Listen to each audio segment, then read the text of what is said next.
for in 1 hour your judgment has come. For in 1 hour such great riches came to nothing, and that shortly after Trump announced, all hell breaks out in the Middle East. Well, what we see here is very sobering.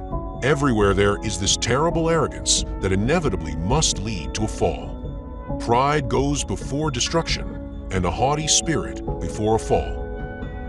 Especially in Christian communities, pride and haughtiness are on the rise. There are Christians standing at the pulpits who are dripping with pomposity and arrogance, following the example of the pagan world. Mocking others from the pulpit is the highest virtue in Christian circles today. That's how it is. The apostasy is obvious. Instead of opening and reading the Bible, people are partying and singing in the manner of the pagan world. Women are standing at the pulpits and want to show others how it's done. Dear brothers and sisters, this is not how it should be. There has to be a rethink and a turnaround, otherwise we will see more of these images of destruction and misery. And the winners will be the godless media, which will add to the misery. As a little boy, I remember an elder who said from the pulpit that he likes reading the XY newspaper. It wasn't the statement itself that outraged me, but the way he said it.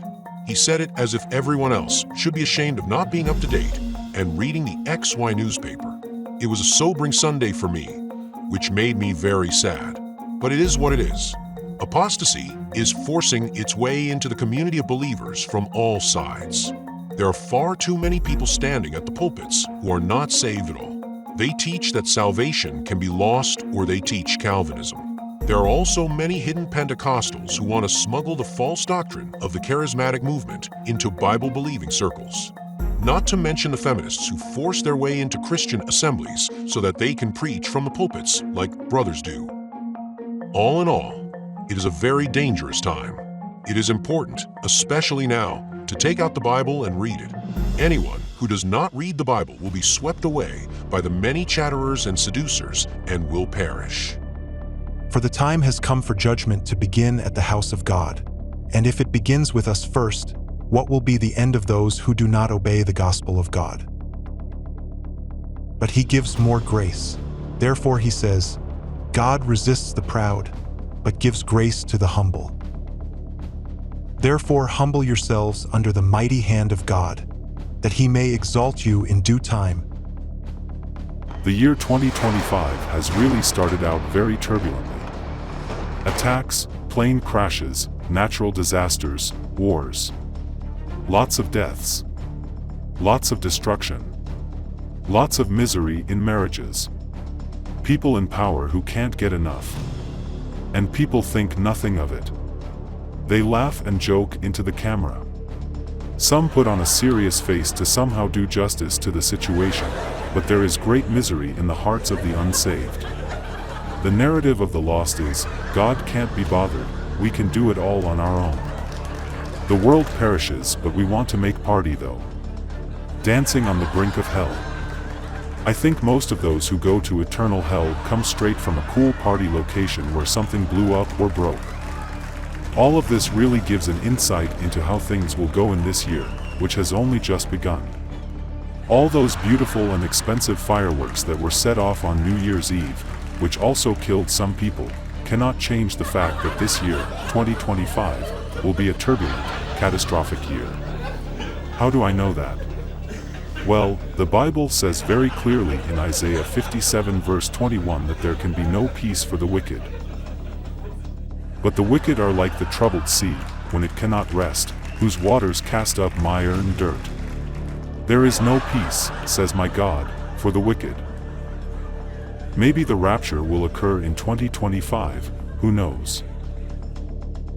The fact is that the birth pangs are getting more and more intense, which points to the last days, Matthew 24 verse 8, all these are the beginning of sorrows. It is important, especially now, to read the Bible and be alert. You can only be alert if you read the Bible. Remember that. How they told you that there would be mockers in the last time who would walk according to their own ungodly lusts. These are sensual persons, who cause divisions, not having the Spirit. But know this, that in the last days perilous times will come, Then the Lord knows how to deliver the godly out of temptations and to reserve the unjust under punishment for the day of judgment. Knowing this first, that scoffers will come in the last days, walking according to their own lusts. But the heavens and the earth, which are now preserved by the same word, are reserved for fire until the day of judgment and perdition of ungodly men. But the day of the Lord will come as a thief in the night, in which the heavens will pass away with a great noise, and the elements will melt with fervent heat, both the earth and the works that are in it will be burned up. Therefore, since all these things will be dissolved, what manner of persons ought you to be in holy conduct and godliness, looking for and hastening the coming of the day of God, because of which the heavens will be dissolved, being on fire, and the elements will melt with fervent heat? Nevertheless we, according to his promise, look for new heavens and a new earth in which righteousness dwells.